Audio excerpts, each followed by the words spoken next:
Hello, Hi, Alex. How's it going? it's going well. Greetings from Bali. Can you hear me well? I can. Amazing. How is Bali? Bali's good. A little bit rainy right now. It's rainy season. I was actually in Kopangan for 2 weeks, which was nice. But Ah, overall, I'm always very happy to be here. yeah, it is rainy season. I remember when we lived there, it being super rainy around this time. And it's also rainy where I'm at too. It's in Hawaii, so we're both in the rain, but at least the fruits still grow in the rain. Well, they need rain. They need rain to grow, also. Yeah, so all They good. do, they do. Yeah, well, I appreciate you jumping on with us, everyone. If you don't know, this is Alex Lambert from Lightleaders. I've done multiple interviews with him. He's interviewed people from all over the world, many important influencers, people that are on this plant-based, vegan lifestyle, raw lifestyle, and also the spiritual awareness that goes along with this, which is kind of perfect because we're into this vegan Lent, this 40-day vegan Lent, where everyone is abstaining from animal products. And if they already abstain from animal products, then they are possibly going raw, possibly starting some fastings. And we wanted to get Alex on here because he has been in this game for a while and he has a lot of wisdom to share and a lot of inspiration. And we would love to hear your story. So if you don't mind sharing a little bit about you, how you got on this journey, and we'll go from there. Yeah, thanks. So I grew up in France and from a pretty traditional upbringing, I'd say. So I was eating a lot of cheese, baguette, and Ah, meat and eggs. And also as a teenager, I was into partying, drinking alcohol, having cigarettes, all that. So I didn't grow up in some like raw vegan family or something. But okay. then I'm 35 now, and when I was about 27, I'd say, I had a spiritual awakening. I also got more educated on not just on food and nutrition, but in general on personal development, let's say, and spirituality. And so I went into meditation, yoga, but also became vegan at the time. It was about Okay. maybe 8 years ago. And then about 5 years ago, I did an irradiology reading. I got more familiar with the raw path. It just made a lot of sense to me, and I felt Mm-hmm. really good on it. So the past like 4.5, 5 years, I've been mainly raw, like 80 to 90% high fruit. Yeah. Nice. Nice. And did you have any like big struggle or anything that happened to you to like make you make that shift into starting with veganism and then going into more of a raw diet? No, it's been pretty gradual for me, but pretty smooth. Actually, 8 years ago, I transitioned to. I remember writing an article at the time called "Why I Become 80% Vegan." So I think over the course of a year, I became vegan, but the beginning was more like 70, 80%. And I've been changing a lot of things quite gradually like this. So Mm, I stopped drinking, smoking, and even like coffee, for example. It took me maybe 3 or 4 years. Like my last coffee is about 3 years ago. oh But wow. then the year before that, I would have like a coffee a month or something. Like so going from several coffees every day to like one a day to one every other day to then a week. And I Yeah. feel like a lot of things that I've done have been pretty gradual like this and pretty steady, Yeah. let's say. Y- So I didn't feel there was something that was really like, okay, I can't get rid of that. So to Yeah. the point that, yeah, today I'm also trying to, I like the raw vegan path, and at the same time, I'm a little bit flexible. So, if I Yeah. want some, um, I don't know, vegan gnocchis or some sweet potato in my salad, I'll do it, YOLO. Yeah, and all the yummy vegan food there in Bali. I mean, there's so many Yeah. amazing Yeah. choices. Someone's wanting to ask you really quick, where do you live? Well, we just said Bali. Is it possible to go kind of full fruitarian in a country like Germany? That's a good Yeah, it is. question. It is possible. I'm not talking from my experience so much on this one, but I know some people who do it. I would say it's more challenging. So I've been in Germany actually, but it was only for I think a month. In November, it was like snowing and it was properly cold. Hmm. Actually, I thought I would go there eating much more cooked because I thought, okay, it makes sense. It's cold. I want to warm up my body, all this. Hmm. And I ended up eating almost the same, like because even if it was cold outside, well, the house was well heated, and I was drinking some tea also, and Hmm. so I was actually happy to make to have a lot of fruits, obviously less variety, but and my salads, and I felt better than when I was like cooking sweet potatoes or Yeah. pumpkin.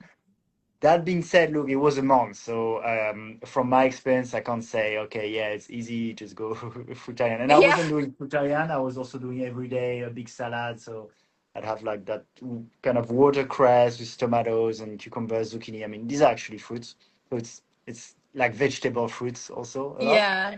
Yeah. And but I will add, I know some people, like for example, Eli Marty, who was here in Bali recently. He lives in Canada. Mm. Um, I think in Toronto. So there's a guy also, Raw Advantage, I forgot his name, but he lives in Sweden. Hmm. And then I'm Hmm. sure you know quite a bit. So yeah, I think Yeah. it's possible, but I would also and I would also acknowledge that it's probably more challenging and that you don't have the Right. variety of fruits that we have here. That it's colder, so it's probably more adjustments and a little bit more dedication to have to it. But my Yeah. experience for being a bit there is that I also felt better eating mainly raw and a lot of fruits.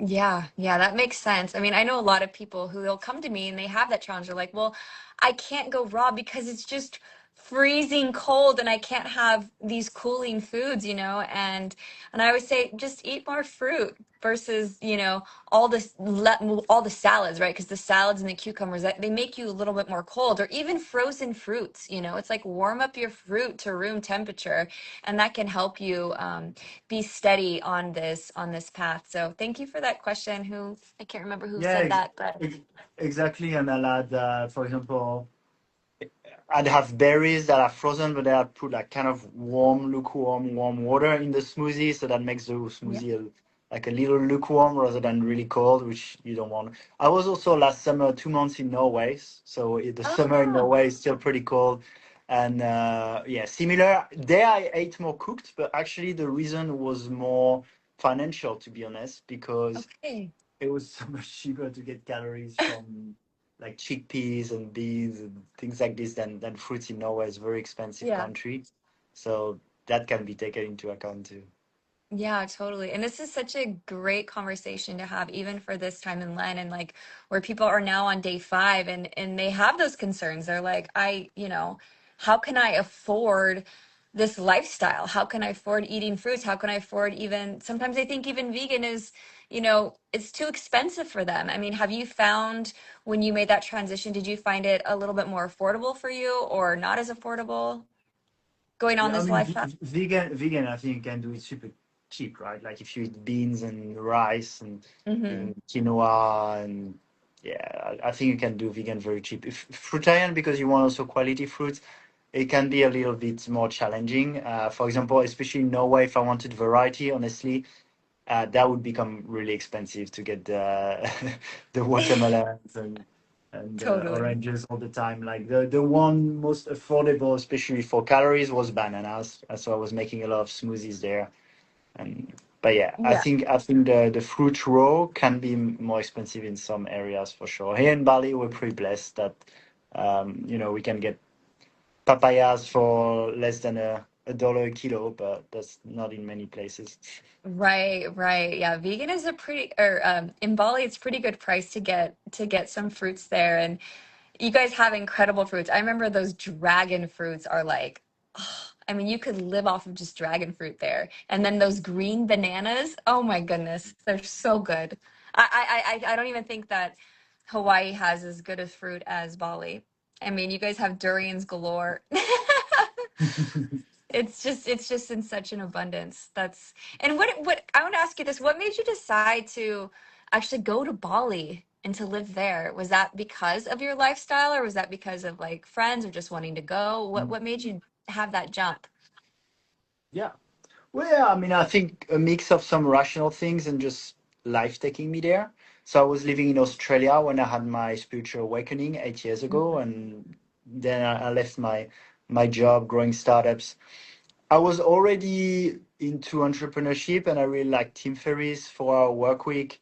So this idea of being a digital nomad, it was kind of part of the life I wanted to build. And I Right. remember going on Nomad List, I think the website, and Canggu was number one in destination for digital nomad.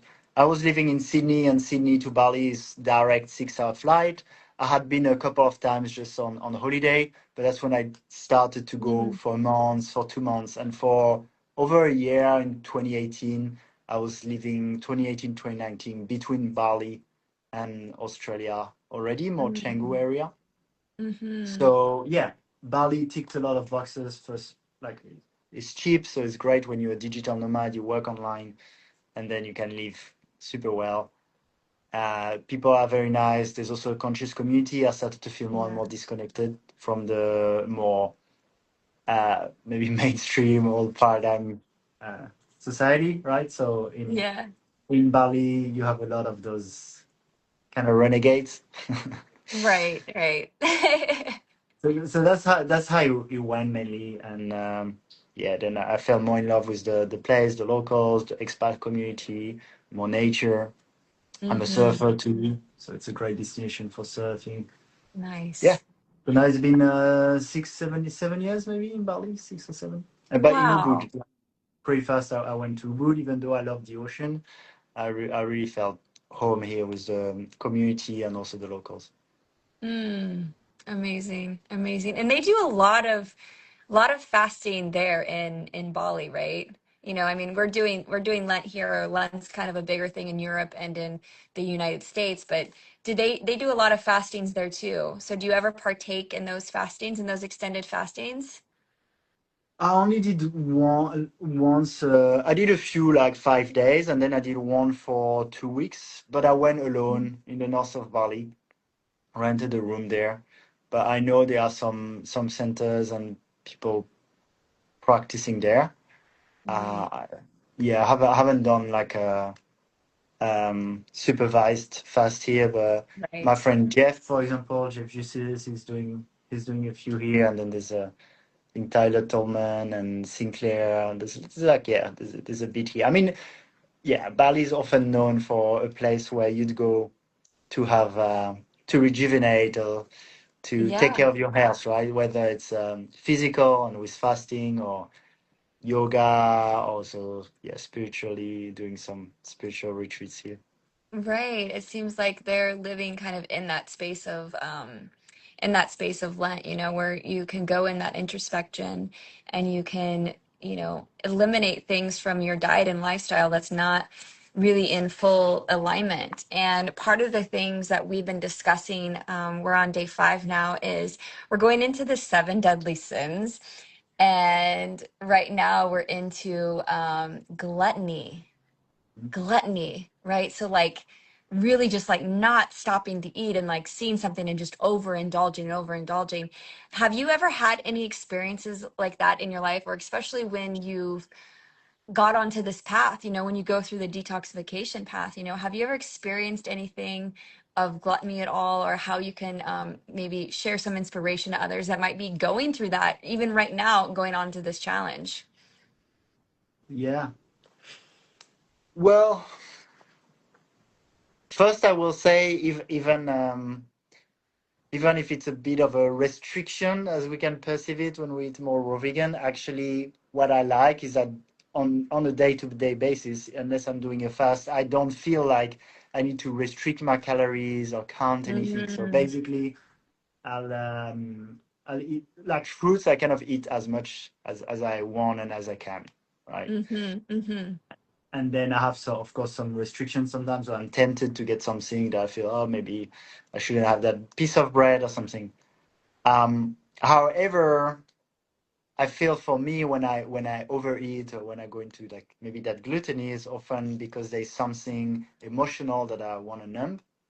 Mm-hmm. There can be sometimes the pleasure, like just enjoying the food, but sometimes it's also yeah, to numb something. But I do find that raw food is also a spiritual path in that way, that it doesn't do quite as good a job as numbing your emotions as the Mhm. cooked food, right? So it, Totally. yeah. Yeah, So, that so makes you can be a little bit of a glutton with your fruits and your raw food, but it's not as effective in a way, which is a good thing because you don't right, want to right. repress your emotions. Yeah, you don't become like obsessed where you have to eat, And sometimes, like we were talking about this earlier today, that, you know, when you do go into that way where you are going to indulge and you're like, oh, I'm going to eat like, 20 dragon fruits, you might have something coming out of you after you have those 20 dragon fruits, Yeah, because it's going to be this, it's medicine, like the fruits are such medicine that when you overindulge in them, it's going to give you something back out that you're like, oh wow, I didn't realize that was going to push out, this yeah, toxin from my body, or really push my lymphatic system, and it's going to put you into some kind of in your own process, I guess you would say. yeah. Yeah. Yeah, and it's also really hard to really overeat on fruits. Like I can overeat sometimes. Like, okay, I had maybe not 20, but maybe I have three big dragon fruits. I'm like, oh, okay, I like that was maybe I should have gotten only two, you know. But then Yeah. I'm like feeling a little full for 20 minutes or something, and I'm fine. It's not like I need to sleep for 3 hours after. Like then it's physically impossible because it's a lot of volume, it's a lot of water, so I can't eat five dragon fruits. Like I Right. don't want to. Yeah, Absolutely, absolutely. And I love what you were saying about how it's a spiritual experience, and going into the fruits and the raw foods. Do you want to share a little bit about that side? Since we are talking about Lent, we are talking about, you know, essentially when you are eliminating, animal products or whatever it might be, like it's a gateway or an openness to become closer to yourself, to God, to light. Can you share a little bit about your inspiration on that? sure. Yeah. Thank you, Sarah. Yeah. I think to me it's multidimensional also in the way that there will be physical components where uh, just feeling lighter and Mm. not numbed by heavy foods is Mhm. gonna give us more energy, and that becomes the energetic component also where we have that light coming through us and we feel more connected. That's been my experience. Also on the energy level, of course the fruits, for example, is a lot of collected sunlight that comes in the body. I feel that's something uh, maybe more connecting in a way, but Mhm. also yeah, I do really believe that we are what we eat. So when you eat animal products, especially from factory farming, that have a lot of stress into them, and that horror that you see when you look at what's happening in factory farming, that Right. I believe comes in people's bodies and makes them also maybe violent or sad, and yeah, and we live I mean, you and I, we live a bit in that new earth where it's not as present, but when we look through the more mainstream world, there's a lot of darkness there, and Mhm. I think partly the way they eat is kind of fueling that on an emotional and energetical level. Right. There might be other ways, but that's the first ones that come to mind. Yeah.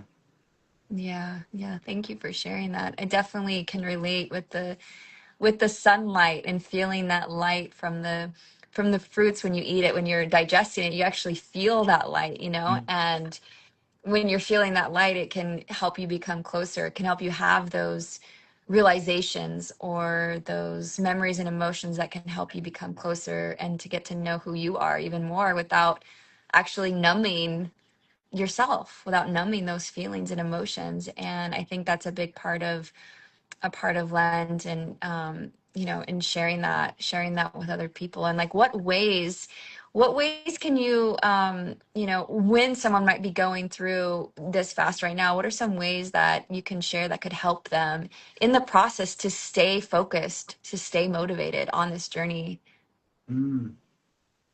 Yeah, I think to reconnect with why you do it in the first place. So for me, for example, the biggest motivation to go vegan, and then even to be healthy, because I want to be healthy for me. Of course, it's Yeah. nice to be healthy and to feel good, but I also started going vegan for the animals.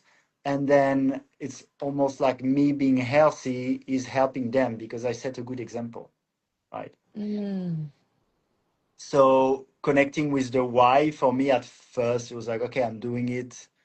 And that ties into the spiritual aspect we talked about, is that when you live more in oneness than in separation, um, the animals, they're not separate from us. They're part of us and nature in general, right? So then we don't want to harm them naturally, not because someone told us right. to, but the same as I don't want to cut my finger because it hurts.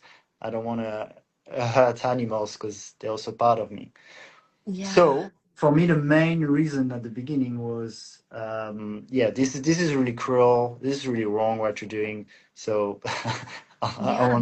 I won't participate in that, and I'll encourage others not to participate in that. But of course, if we want to be kind, need to be kind to our own bodies too, right? I'm not telling people go vegan and suffer and be unhealthy so you can help the animals. To me, there needs to be that Right. symbiosis between helping the animals and helping ourselves too. So that's also where raw came in and eating really healthy.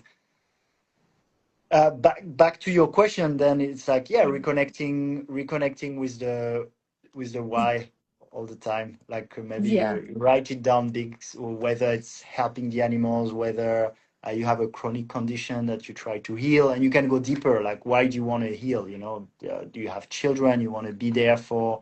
Do you want to be like, yes, strong and healthy for your children as you grow up? Um, and then it helps to make the right decision when the time comes. And also Yeah. sometimes there will be little indulgences, and that's where I also want to put that balance, which is, of course, I believe what we eat is, I mean, I know it's affecting how I feel, and but also how I feel is affecting how I feel, like my emotions. So if I'm Right. going to eat some cooked food, I might as well enjoy it, have a good time. And that's actually much more healthy than if I'm too restrictive and I feel miserable about it, because mind and bodies and our health are all connected.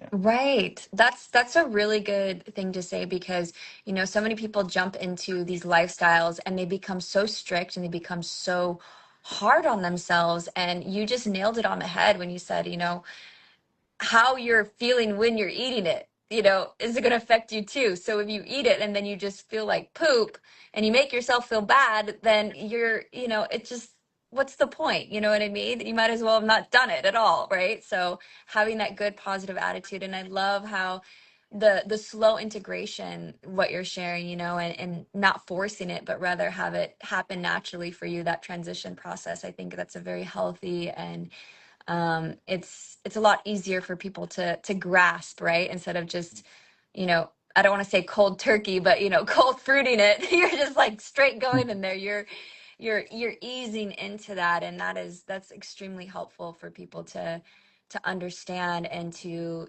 chew on much easier, right? This guy Daniel is asking.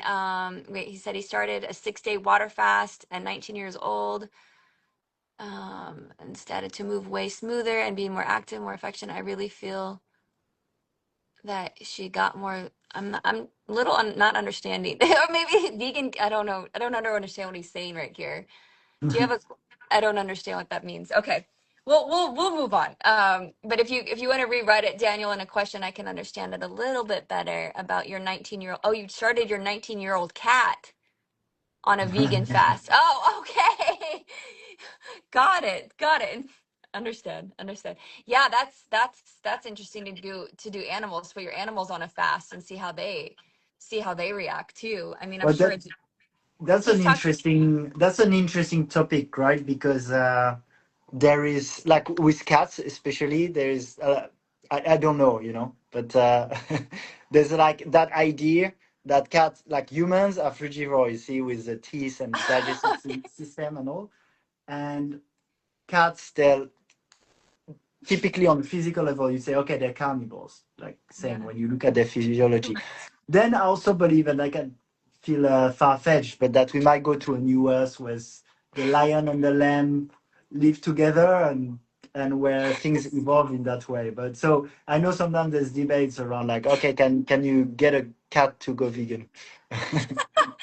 He Like some actually, people would say it's cruel because they're meant to be carnivore, and some people think cats can also raise their frequency and become vegan. yeah, I actually, he meant to say, he's laughing too. He meant to say that when he did his fast, his cat reacted to his energy, not Mm. his energy, not his cat fasted. Okay, that's Ah, actually, that makes sense now. Okay. Sorry, I don't know why I yeah. was reading that. Please don't fast your cat for 19 days. It should be consent. Oh my gosh, sorry, I'm like really laughing. Yeah, I definitely feel our animals can feel us when we are fasting and when we are going on that, because they feel our emotions. I don't have an animal right now. I've got 3 children, which is plenty for me. Do you have animals, or are you around animals when you've done fasting as well?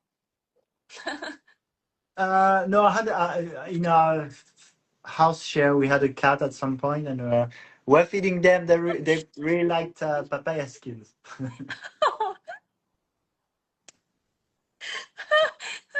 Okay. I don't know why this conversation made me really giggle, but Well, it's very healthy to laugh too, so. yeah. Oh, oh my goodness, yes. I love it. I love it. I love where we're going with this from animal fasting, how it affects us when we fast. Yeah, I think when we're, this is a great question to go into. This is going to go along with it. Does when you fast affect other people? Does the energy that you have affect people around you? That's where we Oh, can go with this. yeah, I'm sure. I mean, I think energies affect people around you, whatever you do. So fasting probably even more, and you Yeah. feel you see it also. Like Yeah. I was much when I was fasting, I was more sensitive to energies in general, right? Right. Right, right. I don't know. Oh, I need to get my. I don't know why I'm. Yeah. This is live, guys. This is how this really This is happens. raw. This is raw. This is really raw and real. We're just going there. Yeah, yeah, absolutely, absolutely. Now you're making me laugh. I'm looking at you and I'm just laughing, Alex. Oh my gosh. All right, okay. This is fun. Can you share a little bit more about how you help people in on this journey? Like, I know you do your podcast, but how else do you help people here? Yeah. Well, the way on that topic, the way I help people is with the podcast mainly. Mm-hmm. I'm like I'm mainly coaching people in a different area, which is actually how to grow their podcast. And Mm. I'm working with the Raw Temple, for example. That's a new podcast, which is a raw vegan restaurant. So I'm in general, I'm helping conscious leaders. So if people want to spread like meditation or some practices that they feel help consciousness, or even like Yeah. a business that's gonna make the world better, I'll be aligned with that. I don't only work with people in the raw vegan or Mm-hmm. something. But yeah, I just found out for myself, like I think it's really cool if people um, change their diet, eat more healthy, become Right. raw vegan. And I felt even more passionate when people want to have a big impact with that, like Mm. almost beyond themselves, also that of becoming an influencer or talking about Right. it. So that's why I mainly help people in this way. With the yeah, so I have my podcast, The Lightleaders, but we've started a new podcast. It's kind of a collaboration Yeah, I with love a it. It raw looks, restaurant here. Yeah, the yeah, Raw can you share Temple. more about that? Because it is awesome. Just, I mean, the Mm. stuff that I've seen so far, it's really impelling. It's beautiful. It's shot so beautifully and edited so beautifully. So yeah, I'd love to hear more about that. Yeah, we wanted to go next level for a podcast, and that company specifically, they also do raw chef trainings, and so they're building a brand. So we had a good alignment Mm-hmm. there, and the owner there really likes to do things really well, and so Mm-hmm. we I work with them, but there's a team, right? We have a Right. sound engineer and a videographer and an editor. And the idea is to do a really amazing podcast, like something that looks like the top podcast, like the Diary of a CEO and this style. Yeah. But we might expand. It's called Raw Talks, which makes that we can expand from the raw topic to the raw talks could be on anything, but Right. starting with raw food leaders and then going more into health in general, also into Mm. spirituality. Mm. Because I did notice, like, even though to me eating this way makes so much sense and feels so natural, it's still something very marginal, often labeled as extreme in our society. Right. And even other so-called extreme, like labeled as extreme diets, can have much more presence online, right? Like a lot of Mm. carnivore influencers, they have millions of followers, they have big channels. So I felt it was a good idea to give the raw vegan movement also a very high quality platform that can get lots and lots of followers, subscribers, and influence. Really, Right. some people are doing it. Like for example, Gillian Berry is probably one of the biggest in the online world doing podcasts. But Mm. yeah, it's good if we take it to the next level. Yeah. It's like Yeah. you get those podcasts with millions and millions of views on, I don't know, this new biohacking, biohacking, and I think it'd be cool to have podcasts with millions of views that where people talk about, yeah, eating fruits, raw food, fasting, and more nature connected way to Right. heal, live, and thrive.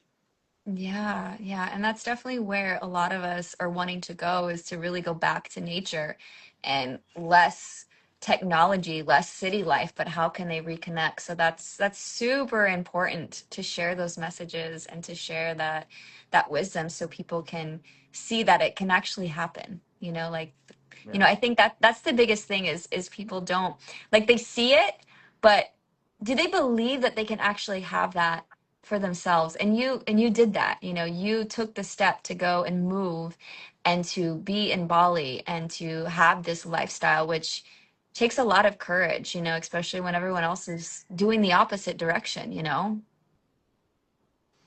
Yeah, yeah, it does require some vision and courage and consistency also, Yeah. but it's worth it. Yeah. Awesome. Awesome. So fun. You have anything else you could share with us? Any other projects or other inspiration that you want to share with everyone here today? Mm. Well, first, I'd like to thank you, Sarah, for doing this and having me, and also being very courageous. And I interviewed you about specifically also raising children, and I Mm. know something quite pioneer, potentially getting people in trouble. I talked about on my latest podcast with Doug Graham. He had like troubles with the authorities of the UK at some point. Had to do a whole What? case to, yeah, because raising children on a raw vegan diet in the Mm. UK, the authorities can be like, okay, is that healthy, is that like, so he said they were ready to take his daughter away from him, but he prepared a really strong case to show why it was a healthy diet for his daughter, who's never been sick in 20 years now. What? Yeah. Wow. I had no idea. I had Yeah. no idea. Oh my goodness. But yeah, anyway, thank you for being a a pioneer in that regardless, Yeah. and organizing this right now Yeah. also, You're and welcome. being a voice for it. And then in terms of what I'm doing, well, first you can check out my podcast, The Lightleaders. I haven't posted in 2 months actually because I launched the other podcast, which is on YouTube, The Raw Temple. Mm-hmm. And check that out. Yeah, super good quality, super great conversation, but great edit and shooting, also great production. Yeah. And in terms of working together, if you want to build a high impact podcast or YouTube channel and you feel I can help you with that, just get in touch. Send me a DM on Instagram. As one other thing I'm doing is I'm part of a plastic recycling project, Oh, which is a global opportunity. Actually, they have factories in different places in the world. Bali's pretty bad for plastic. There's a lot of plastic, so that's right. another topic I'm being active on at the moment is yeah, we are turning plastic back into oil, so recycling plastic, so we can take it away from nature because that's not where it Yeah. belongs. Yeah. Right. So Right. that's also an online business opportunity. So if people want to talk to me about this, I've posted already a bit on my Instagram. You can check there. We can work together on that. You can do it from anywhere in the world. Mm, amazing. Amazing. It looks like you're really tackling a lot of fronts, you know. Mm. You're going for the plastic and you're doing the online podcast and then also the food and also just like the families and bringing awareness. You're really coming in there. I really appreciate you for being in the spotlight and the forerunner. I know you said like I would consider you one of the top people too on these podcasts because you've been interviewing lots of people, having great questions, sending lots of information. I appreciate you also interviewing me and sharing the message and the word just about, you know, bringing these children in a beautiful place, these next generation of children, bringing them in a healthier space and better for the environment. So yeah, I appreciate you too, and appreciate you coming on here and sharing all your wisdom and your light and your story in general. It's going to be so inspiration for many people to listen back to. And yeah, it's so great to see you. Thank you so much, Sarah. Thank you for having Yeah. me, and to everyone. Thank you, Danielle, for the Yeah. questions and being active. Also, it's nice when we do a live to Yeah, someone absolutely. participating. Yeah. Totally. That was, and thank you for the laughs. That was really funny. I thought I was going to be laughing the rest of this podcast. I was like, I don't know if I can stop. It's like, I haven't had one of those in a long time. So thank you. Thank you, Daniel, for bringing that in. That was awesome. So yeah. Yay. All right. Well, have a beautiful rest. I guess it's the morning, right? So have a beautiful day for you and we'll be in touch very soon. Yeah, have a beautiful night to you and much love to everyone.